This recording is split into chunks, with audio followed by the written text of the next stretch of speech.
ஆத்மாவை பசு நெய்யாக வெண்மையான தேங்காய் கூட்டுக்குள் வைத்து நீங்கள் ஐயப்பனுக்கு அர்ப்பணிக்கிறீர்கள். அதாவது இந்த ஜீவாத்மா அந்த பரமாத்மாவோடு இணைகிறது. அதனால இருமுடி எடுத்தும் போது ரொம்ப கேர்ஃபுல்லா இருக்கணும். குறிப்பாக கன்னிமார்கள் இருமுடியை தாங்களாக கீழே இறக்கி வைக்கக்கூடாது.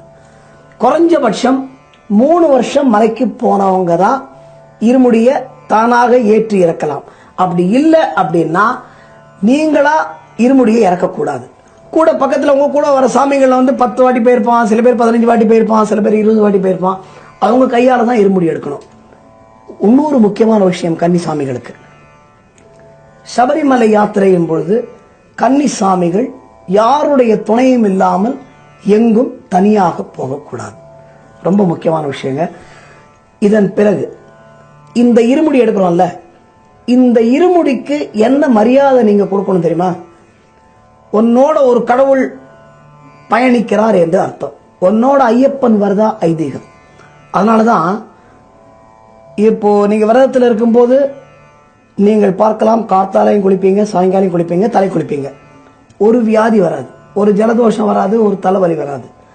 அப்படி ஏதாவது வந்தாலும் கூட சபரிமலைக்கு புறப்படுகிற அன்னைக்கு அப்படி அந்த இருமுடி எடுத்து அப்படி தலையில வச்சிங்க அப்படின்னு சொன்னாலே உங்களது தலையெழுத்து மாற்றப்படும் என்பது உறுதி. அதனால உங்களுக்கு எந்த கஷ்டமும் வராது. இருமுடிய தலையில வச்சாச்சுன்னா உங்களுக்கு இருந்த வியாதியெல்லாம் போயிடும், உங்களுக்கு இருந்த பிரச்சனைகள்லாம் போயிடும். அப்போ கடவுள் உங்களோடு பயணிக்கிற மாதிரி அர்த்தம். எனவே அந்த இருமுடிய குறிப்பா நான் பல ரயில் நிலையங்களில் பார்த்திருக்கிறேன். சாமிமார்கள் அப்படியே தரையில இருப்பான், வைக்கவே கூடாது. கீழே ஒரு ஆசனம் போட்டு ஒரு பெட்ஷீட்டை போட்டு அது மேல இருமுடி வைக்கணும். குறிப்பாக இருமுடியை மூடி வைத்தால் அதை விட விசேஷம். அதே மாதிரி இருமுடியை எடுத்துட்டு கிளம்பும் பொழுது நான் பல பேரிடம் இதை பார்த்திருக்கிறேன், பல பேரிடம் இதை சொல்லியிருக்கிறேன். சபரிமலைக்கு கிளம்பும் பொழுது யாரிடமும் பேசக்கூடாது என்பது ஒரு விரத முறை. இது இன்னைக்கு நம்ம கடைபிடிக்கிறோமா இல்லையான்னு நீங்க யோசிச்சு பாருங்க. சபரிமலைக்கு கட்டு எடுத்து தலையில வச்சிட்டோம்னா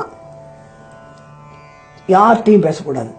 நேர கிளம்பி தேங்காய் உடைச்சிட்டு வெளியில வண்டியில ஏறி நேர ரயில்வே ஸ்டேஷனுக்கு வரும். அதுக்கப்புறம் நீங்க என்ன வேணா பேசிக்கலாம். ஆனால் பல அன்பர்கள் கட்டு நிறைக்கும் பொழுது செல்போன்ல பேசுறதை நான் பார்த்திருக்கேன். தயவு செய்து அந்த காரியத்தை தயவு செய்து இன்றோடு நிறுத்திக் கொள்ளுங்கள். ஏன்னா இருமுடி கட்டிண்டு போறது கடவுள் அப்படின்னு நம்ம சொல்றோம். அப்போ அந்த இருமுடியை நீங்க எப்படி எடுத்துட்டு போனோம்? அந்த நெய் நிறைக்கும் பொழுது ஒரு முக்கியமான விஷயம் நன்றாக கவனித்துக் கொள்ளுங்கள். இந்த இருமுடியில நீங்க நெய் நிரப்பும் பொழுது உங்களது கோரிக்கைகள், எல்லாருக்கும் பல பிரச்சனைகள் இருக்கு. இன்னைக்கு எல்லாருக்கும் ஒரு பிரச்சனை. அந்த பிரச்சனையை கடவுள்கிட்ட வேண்டிட்டு எனக்கு இந்த பிரச்சனையை தீர்த்து வைப்பா, எனக்கு இந்த குறையை தீர்த்து வைப்பா, எனக்கு இது இல்லாம பாத்துக்கோப்பா அப்படின்னு கடவுள்கிட்ட வேண்டிட்டு அந்த நெய்யை நிரப்பினால் நீ சபரிமலைக்கு போய் சேர்றதுக்குள்ள நீ நெய் மூலமா இந்த கோரிக்கை அமைச்சப்பாரு, இது ஐயப்பன்ட்ட போய் சேர்ந்துரும்.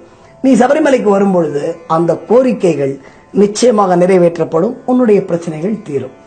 அதே மாதிரி 18 படி ஏறும் பொழுது உன்னுடைய வேண்டுதல் எதுவாக இருந்தாலும் ஐயப்பனிடம் தெரிவிக்கணும். நிச்சயமா நடக்கும். ஏறின உடனே கொடிமரத்தை பார்க்கணும். சபரிமலையில கொடிமரத்துக்கும் 18ஆம் படிக்கும் தான் விசேஷம். கொடிமரத்தை பார்த்துட்டு ஒரு தரிசனம் பண்ணிட்டு ஐயப்பனை நிம்மதியாக தரிசனம் பண்ணிவிட்டு அவரிடம் வேண்டிய வரத்தை கேட்டு நீங்கள் பெற்றுக்கொள்ளலாம். அதே மாதிரி முக்கியமான விஷயம், பல சாமிமார்கள் செய்கிற தப்பு என்ன தெரியுமா?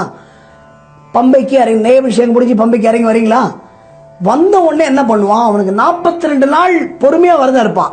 அதுக்கப்புறம் அவனுக்கு அந்த பொறுமை போயிடும்.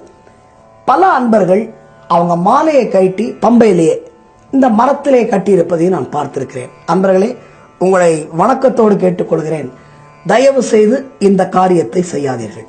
ஏன்னா நீங்க மாலை போட்டு சபரிமலைக்கு போயிட்டு திரும்பி நெய்யபிஷேகம் முடிஞ்சு நீங்க வீட்டுக்கு வந்து இருமுடியை வைக்கிற வரைக்கும் உங்களுடைய சபரிமலை யாத்திரை தொடர்கிறது.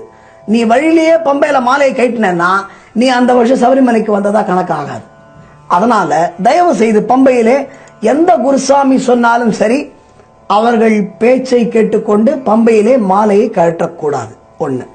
ரெண்டாவது முக்கியமான விஷயம், ஐயப்பன் பிறந்த இடம், ராமன் வந்த இடம், சபரி மோட்சம் பெற்ற இடம், அந்த பம்பையில போய் தயவு செய்து அசுத்தப்படுத்தாதீர்கள். ஒண்ணு. பல சாமிமார்கள் என்ன தெரியுமா பண்றாங்க, தன்னோட பாவம் போடுது அப்படின்னு சொல்லி தன்னுடைய அழுக்கு துணிகளை பம்பையில விடுறாங்க. அன்பர்களே, இது உங்க பாவம் போல. நீங்க துணியை விட்டீங்கன்னா நீங்க சபரிமலைக்கு போயிட்டு இன்னும் பாவத்தை சம்பாதிச்சுன்னு வரீங்கன்னு அர்த்தம். தயவு செய்து அந்த காரியத்தை செய்யாதீர்கள். துணியை பம்பையில விடக்கூடாது. உனக்கு வஸ்திரதானம் செய்யணும்னு ஆசை இருக்கா, செய்யு. அது எப்படி செய்யணும் அப்படின்னு சொன்னா, சபரிமலையில நீங்க பார்த்திருப்பீங்க, வழி ஃபுல்லா இந்த உடல் ஊனமுற்றவர்கள் நிறைய பேர் இருப்பாங்க. அவங்களுக்கு அந்த துணியை கொடு, அவங்களுக்கு அது பயன்படும். அது வஸ்திரதானம். நீ தண்ணில போட்டா அது வஸ்திரதானம் இல்லை. எனவே தயவு செய்து அந்த தவறை செய்யாதீர்கள். அதே மாதிரி நீங்கள் மாளிகைபுரத்து சன்னதிக்கு போய் அங்க ரொம்ப முக்கியமான இடம் ஒன்று இருக்கு. பின்னாடி மணிமண்டபம்னு ஒன்று இருக்கும், நீங்க பார்த்திருப்பீங்க. அந்த இடத்தோட சிறப்பு என்ன தெரியுமா? சபரிமலையில் ஐயப்பனை பிரதிஷ்டை பண்ணதுக்கு அப்புறம் அகஸ்திய மாமுனிவர் அந்த இடத்திலே உட்கார்ந்து லலிதா சகஸ்ரநாமத்தை பாராயணம் செய்திருக்கிறார்.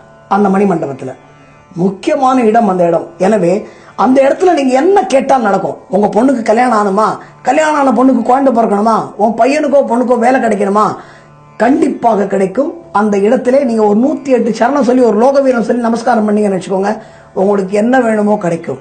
அன்பர்களே, எனவே சபரி யாத்திரை என்பது ஒரு புனிதமான யாத்திரை, நமது வாழ்விலே வளம் சேர்க்கும் யாத்திரை. நம்ம வாழ்க்கையே புரட்டி போட்டுருங்க, அதுல ஒன்றும் சந்தேகமே இல்லை. நீங்க ஒரு வாட்டி சபரிமலைக்கு போயிட்டு வந்தீங்கன்னா உங்களது வாழ்க்கை ஒளிமயமான எதிர்காலமாக அமையும் என்பதிலே எந்த விதமான சந்தேகமும் இல்லை. எனவே இந்த டிவிடியை பார்த்து ரசிப்பவர்கள் சபரிமலைக்கு போகும்போது இந்த விரத முறைகளை கடைபிடித்து ஐயப்பனுடைய இந்த முக்கியமான ஆலயங்கள், ஐயப்பனுடைய இந்த பஞ்சஸ்தலங்கள் எல்லாவற்றையும் தரிசித்து அந்த கருணை கடாட்சமாக விளங்கும் சபரிகிரீசனிடம் நீங்கள் வேண்டியதை கேட்டு பெறுங்கள். சுவாமியே சரணமையப்பா. வாழ்க வளமுடன்.